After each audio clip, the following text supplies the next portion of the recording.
नमस्तेऽस्तु भगवन् विश्वेश्वराय महादेवाय त्र्यम्बकाय त्रिपुरान्तकाय त्रिकाग्निकालाय कालाग्निरुद्राय नीलकण्ठाय मृत्युञ्जयाय सर्वेश्वराय सदाशिवाय श्रीमान् महादेवाय नमः।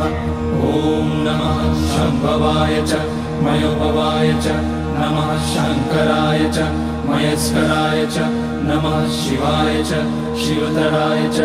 ॐ त्र्यम्बकं यजामहे सुगन्धिं पुष्टिवर्धनम् उर्वारुकमिव बन्धनान् मृत्योर्मुक्ष्यमामृतात्। नागेन्द्रहाराय त्रिलोचनाय भस्माकराय महेश्वराय नित्याय शुद्धाय दिगम्बराय तस्मै नकाराय नमः शिवाय। मन्दाकिनी सलिलचन्दन चर्चिताय नन्दीश्वर प्रमथनाथ महेश्वराय